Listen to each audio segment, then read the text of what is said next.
Hi everyone. Right now we are doing the problems from Process account.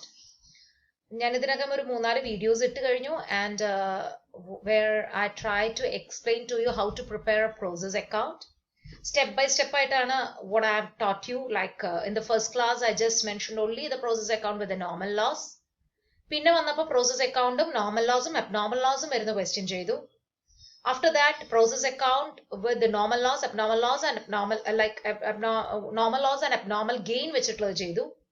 And later രണ്ട് process account വരുന്ന problem ചെയ്തു. ഇനി നമ്മൾ ഓരോ ലെവല് കുറച്ചുകൂടി കോംപ്ലിക്കേഷൻസ് വരുന്ന ലെവലിലേക്ക് നമ്മൾ കയറാണ്.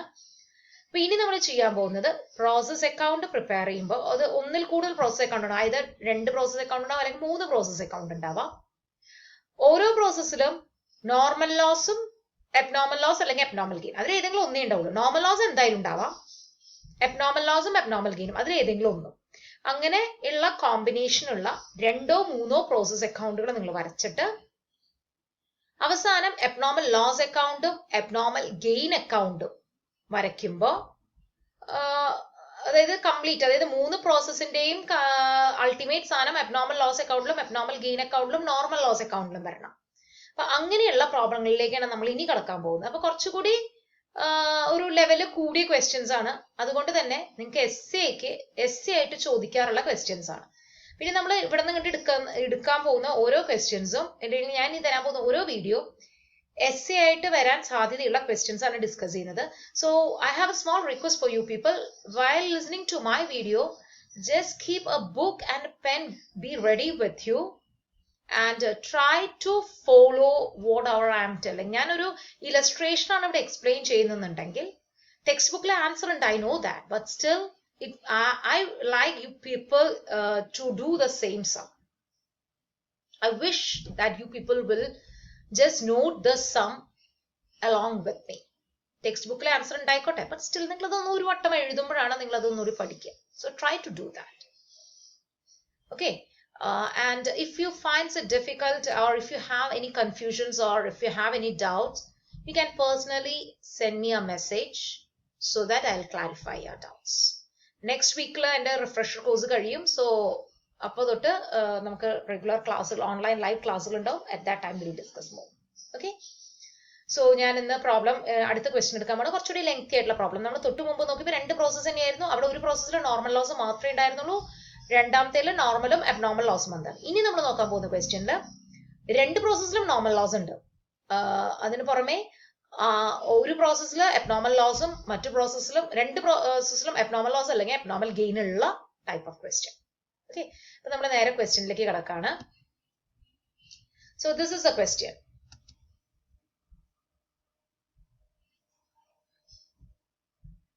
That is, a product passes through 2 distinct processes. One second. A product passes through 2 distinct processes P and Q. From the following particulars, prepare the process account and abnormal loss and abnormal gain account. Units issued to process P, 10,000 units at rupees 10 each. P, Q ആണ് 2 process ഉള്ളത് ട്ടോ. ഇനി sundry materials process പിയുടെയും process ക്യൂവിന്റെയും തന്നിട്ടുണ്ട്, wages തന്നിട്ടുണ്ട്, over heads തന്നിട്ടുണ്ട്, normal വേസ്റ്റേജിന്റെ percentage തന്നിട്ടുണ്ട്, scrap value തന്നിട്ടുണ്ട്, ഔട്ട്പുട്ടും തന്നിട്ടുണ്ട്. ഔട്ട്പുട്ട് എന്ന് പറഞ്ഞാൽ ആക്ച്വൽ ഔട്ട്പുട്ട്. സോ നമുക്കറിയാലോ, നമ്മൾ ആദ്യം പ്രോസസ് പി അക്കൗണ്ട് ആണ് ആദ്യം വരയ്ക്കാൻ പോകുന്നത്. സോ ഇത് നിങ്ങൾക്ക് ഇഷ്ടമുള്ള രീതിയിൽ നിങ്ങൾക്ക് ചെയ്യാം. ഒന്നെങ്കിൽ നിങ്ങൾക്ക് എല്ലാ പ്രോസസ്സും ഒരുമിച്ച് വരച്ചിടാം, ഉള്ളിലെ കണ്ടന്റ് പിന്നെ എഴുതാം, ഫോർമാറ്റ് വരച്ചിടാം. Process P account, process Q account, process R account, അല്ല സോറി 2 അക്കൗണ്ടിൽ process P account, process Q account വരച്ചിടാം. അതിനുശേഷം നിങ്ങൾക്ക് അബ്നോർമൽ ലോസ്, ഇത് രണ്ടാണ് അബ്നോർമൽ ലോസ് അബ്നോർമൽ ഗെയിൻ ഒക്കെ അവസാനം വരയ്ക്കാം. നമുക്ക് പ്രോസസ് പി പ്രോസസ് ക്യൂ വരച്ചിടാം, ഉള്ളിലത്തെ മാറ്റർ ഒക്കെ പിന്നെ എഴുതാം, അല്ലെങ്കിൽ അറിയാവുന്ന മാറ്ററുകൾ മാത്രം എഴുതിയിട്ടിട്ട് ചെയ്യാം, അല്ലെങ്കിൽ ഓരോ അക്കൗണ്ട് വരച്ചു കഴിഞ്ഞിട്ട് അടുത്ത അക്കൗണ്ട് വരച്ചാലും മതി. It's up to you. So process P account വരയ്ക്കുന്നതിന് മുമ്പ് ആദ്യം തന്നെ ഞാൻ വർക്കിംഗ് നോട്ടിൽ പ്രോസസ് പിയുടെ വർക്കിംഗ് നോട്ട് ചെയ്യാണ്. വർക്കിംഗ് നോട്ടിൽ നമ്മൾ ആദ്യം എഴുതേണ്ടത് നോർമൽ ഔട്ട്പുട്ട് എത്രയാണെന്ന് കണ്ടുപിടിക്കുക. What is normal output? Normal output is equal to input minus normal loss. What is input here?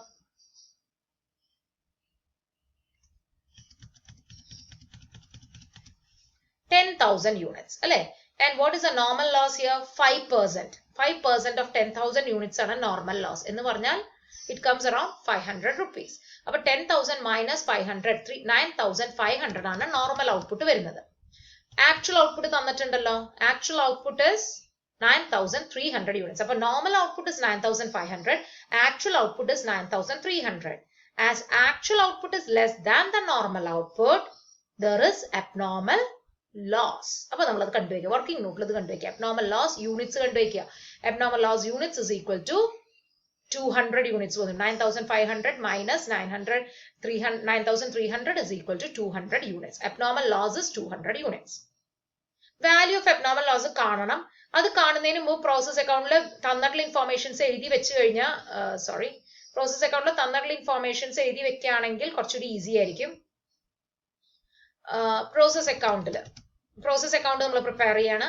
അപ്പൊ നമ്മൾ process P account first we write as units introduced 10,000 units at the rate of rupees 10 എന്നാണ് പറഞ്ഞിരിക്കുന്നത് ക്വസ്റ്റ്യനിൽ. So 10,000 units എഴുതി at the rate of rupees 10 എഴുതിയപ്പോൾ 1 lakh വന്നു. Material 43,000 എഴുതി.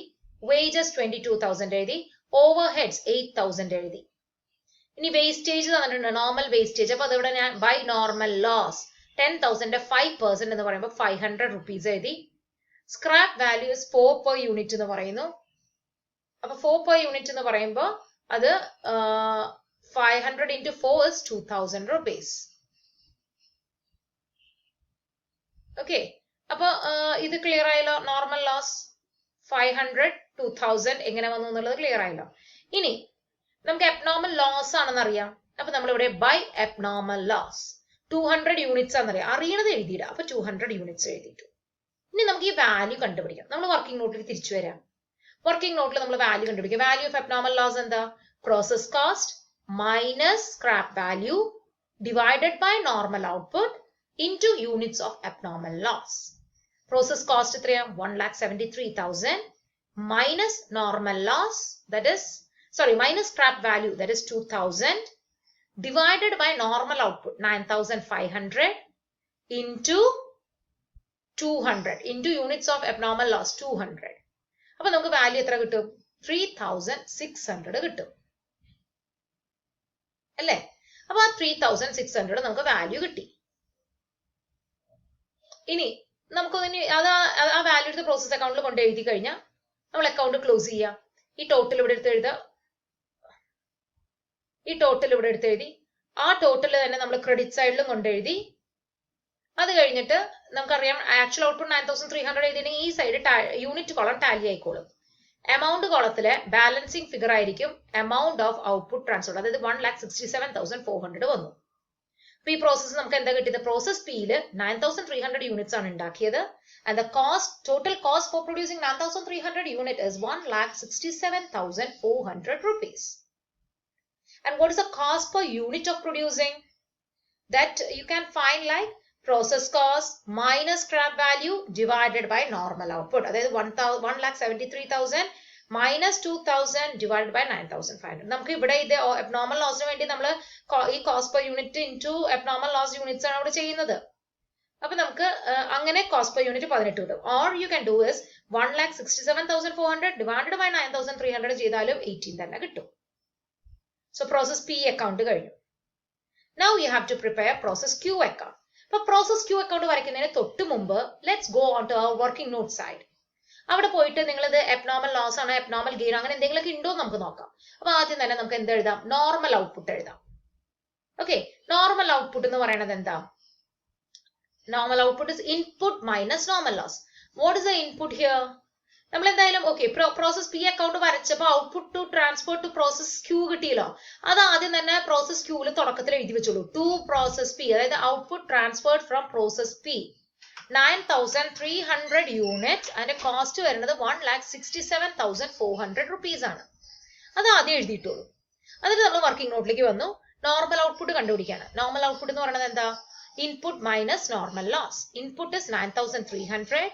Normal loss is 5% of 9,300 എന്ന് പറഞ്ഞാൽ 465 rupees വരും.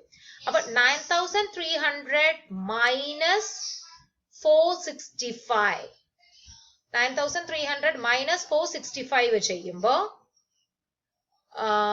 you get this one second, you get ഒരു മിനിറ്റ് അപ്പൊ ചെയ്യുമ്പോൾ ആക്ച്വൽ ഔട്ട്പുട്ട് ആണ് കൂടുതൽ വരിക അല്ലേ? Actual output is more than normal output. അപ്പൊ as actual output is more than normal output, അവിടെ എന്താണ്? Abnormal gain ആണ്. അപ്പൊ എത്ര ഡിഫറൻസ് വരുന്നത്? 9,000 actual output was normal output minus actual output ചെയ്ത് കിട്ടുന്ന വാല്യൂ ഞാൻ കാൽക്കുലേറ്ററിൽ ചെയ്തിട്ടില്ല, but anyway you will be getting it. നിങ്ങൾ നോക്കിയ ഒരു സെക്കൻഡ് ഇവിടെ ഉണ്ടാവും ചിലപ്പോൾ വാല്യൂ കേട്ടോ. യെസ്, ഇവിടെ ഉണ്ട്. ആക്ച്വൽ 9,300 മൈനസ് 465 ചെയ്യുമ്പോൾ നോർമൽ ഔട്ട്പുട്ട് 8,835 വന്നു. ആക്ച്വൽ ഔട്ട്പുട്ട് 9,000 യൂണിറ്റ്സ് ആണ്. അപ്പൊ ഡിഫറൻസ് വരുന്നത്, അതായത് actual output is more than the normal output അല്ലെ? അപ്പൊ ഡിഫറൻസ് വരുന്നത് 165 യൂണിറ്റ്സ് ആണ് അബ്നോർമൽ ഗെയിൻ വരുന്നത്. അപ്പൊ നമുക്ക് അബ്നോർമൽ ഗെയിൻ 165 യൂണിറ്റ്സ് ആണ് വർക്കിംഗ് നോട്ടിൽ കിട്ടി. അത് അവിടെ വെക്കുക. ഇനി നമുക്ക് നമ്മുടെ പ്രോസസ് വൈ അക്കൗണ്ട് വരയ്ക്കാം. വാല്യൂ കണ്ടുപിടിക്കാൻ നമുക്ക് 165 യൂണിറ്റ്സ് കിട്ടിയിട്ടുണ്ട്. ഇനി പ്രോസസ് വൈയിലേക്ക് വരാം. എന്നിട്ട് നമ്മളത് അവിടെ വൈയില് പ്രോസസ് പി അക്കൗണ്ട് എഴുതി, മെറ്റീരിയൽസ് ക്വസ്റ്റ്യനിൽ തന്നിട്ടുള്ള മെറ്റീരിയൽ, വേജസ്, ഓവർഹെഡ്സ് എഴുതി. അബ്നോർമൽ ഗെയിന്റെ യൂണിറ്റ്സ് കിട്ടിയിട്ടുണ്ട്. അബ്നോർമൽ ഗെയിൻ ഡെബിറ്റ് സൈഡിൽ വരാൻ നമുക്കറിയാലോ. അതുകൊണ്ട് ഞാൻ ടു അബ്നോർമൽ ഗെയിൻ 165 എഴുതി, യൂണിറ്റ്സ് എഴുതി. ഇനി ഇതിന്റെ വാല്യൂ കണ്ടുപിടിക്കണം. വാല്യൂ എങ്ങനെ കണ്ടുപിടിക്കുക? Process cost. പ്രോസസ് കോസ്റ്റ് എന്ന് പറയുന്നത് ഏതാ വാല്യൂ? ഈ 4 ഫിഗേഴ്സിന്റെ total, that is 1,67,400 plus 38,000 plus 20,000 plus 17,795. അതിന്റെ ടോട്ടലിൽ നിന്ന് ഈ സ്ക്രാപ്പ് വാല്യൂ ആയ 4,650 കുറച്ചിട്ടുള്ളത് should be divided by the normal output. നമുക്ക് നോർമൽ ഔട്ട്പുട്ട് കിട്ടിയിട്ടുള്ളത് എത്രയാണ്? ഫിഗർ എത്രയാണ്? Normal output is 8,835. അതായിട്ട് ഡിവൈഡ് ചെയ്യുമ്പോൾ you will get cost per unit. ആ കിട്ടിയത് ഇൻറ്റു അബ്നോർമൽ ഗെയിന്റെ യൂണിറ്റ്സ് മൾട്ടിപ്ലൈ ചെയ്താൽ യു വിൽ ഗെറ്റ് 4,455. ഇത് 27 പെർ യൂണിറ്റ് ആണ് വരുന്നത്. 27 ഇൻറ്റു 165. 27 എങ്ങനെ കിട്ടുന്നത്? ഈ 4 ഐറ്റംസ് 1,67,400 38 20 17,795 ടോട്ടൽ ചെയ്തത്, അതാണ് പ്രോസസ് കോസ്റ്റ്. അതിൽ നിന്ന് സ്ക്രാപ്പ് വാല്യൂ ആയ 4,650 ലെസ് ചെയ്തിട്ട് കിട്ടുന്ന ഫിഗറിനെ you are dividing by 8,000 normal output. Normal output എന്ന് പറയുന്നത് 8,835. ആ നോർമൽ ഔട്ട്പുട്ട് ഡിവൈഡ് ചെയ്യുമ്പോൾ നിങ്ങൾക്ക് കോസ്റ്റ് പെർ യൂണിറ്റ് 27 വരും. ഇതിങ്ങനെ കണ്ടുവച്ചാൽ മതി. അപ്പൊ നിങ്ങൾക്ക് ഇവിടെ വീണ്ടും എഴുതേണ്ടി വരില്ല. ഇവിടെ കോസ്റ്റ് പെർ യൂണിറ്റ് 27 നേരിട്ട് എഴുതാൻ പറ്റും. കോസ്റ്റ് പെർ യൂണിറ്റ് 27 വന്നു. അപ്പൊ 167.65 ഡിവൈഡ് ബൈ 27 ചെയ്യുമ്പോൾ 4,455 റുപ്പീസ് വാല്യൂ ഓഫ് അബ്നോർമൽ ഗെയിനും വരും. അപ്പൊ അത് കിട്ടി. അപ്പൊ ഡെബിറ്റ് സൈഡ് കഴിഞ്ഞു. ഇത് ഈ ടോട്ടൽ തന്നെ നമ്മൾ കൊണ്ട് ക്രെഡിറ്റ് സൈഡിൽ എഴുതി. ഇവിടെ ഈ 9,000 യൂണിറ്റ്സ് ആണെന്നുള്ളത് നമുക്ക് തന്നിട്ടുണ്ട് ക്വസ്റ്റ്യനിൽ, അതും എഴുതി. അപ്പൊ ഈ കോളം ടാലി ആവും. ഇനി ഈ എമൗണ്ട് കോളത്തിലെ ബാലൻസിങ് ഫിഗർ ആണ് 2,43,000 വരാം. അത്രയേ ഉള്ളൂ. അപ്പൊ ഇത് ഔട്ട്പുട്ട്, ഇത് ഫൈനൽ രണ്ട് പ്രോസസ്സുകൾ, പ്രോസസ് പിയും ക്യൂവും. അപ്പൊ ഫൈനൽ പ്രോസസ് ആണ് പ്രോസസ് ക്യൂ, അത് ഫിനിഷ്ഡ് ഗുഡ്സിലേക്ക് കൊടുക്കുന്നു. And the cost per unit is 27. ഇനി നമുക്ക് ഒരു പ്രോസസ്സിൽ അബ്നോർമൽ ലോസും വന്നു, മറ്റു പ്രോസസ്സിൽ അബ്നോർമൽ ഗെയിനും വന്നു. അപ്പൊ നമ്മൾ അബ്നോർമൽ ലോസ് അക്കൗണ്ട് വരയ്ക്കുമ്പോൾ പ്രോസസ് പിയിലാണ് അബ്നോർമൽ ലോസ് വന്നത്. അപ്പൊ to process P account 200 units ആയിരുന്നു, അതിന്റെ കോസ്റ്റ് 3,600 ആണ്. പ്രോസസ് പിക്ക് സ്ക്രാപ്പ് വാല്യൂ എന്ന് പറയുന്നത് 4 റുപ്പീസും പ്രോസസ് ക്യൂവിന് 10 റുപ്പീസും ആണ്.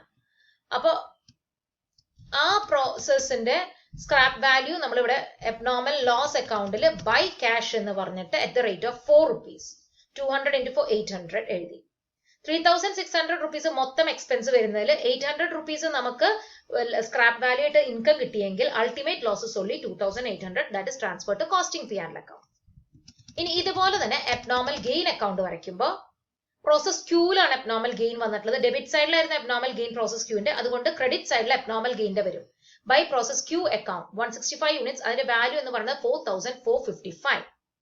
ഇനി ഞാൻ പറഞ്ഞു അബ്നോർമൽ ഗെയിൻ വരുമ്പോൾ എത്ര കണ്ട് അബ്നോർമൽ ഗെയിന്റെ യൂണിറ്റ് ഉണ്ടോ അത്ര കണ്ട് നോർമൽ ലോസ് കുറയും, അത്ര കണ്ട് അതിന്റെ സ്ക്രാപ്പ് വാല്യൂ കുറയും എന്ന് പറഞ്ഞു. അപ്പൊ ഒരു എൻട്രി എഴുതുന്നു പറഞ്ഞു. എന്തായിരുന്നു entry? Abnormal gain account debit to normal loss അല്ലെ? ആ എൻട്രി ആണ് ഇവിടെ എഴുതിയത്. 165 യൂണിറ്റ്സ് ആണുള്ളത് അബ്നോർമൽ ഗെയിൻ. സ്ക്രാപ്പ് വാല്യൂ 10 രൂപയാണ്. അപ്പൊ 165 into 10 1,650. അപ്പൊ മൊത്തം കിട്ടേണ്ടിയിരുന്ന അബ്നോർമൽ ഗെയിനിന്ന് 4,455 റുപ്പീസ് ആണ്.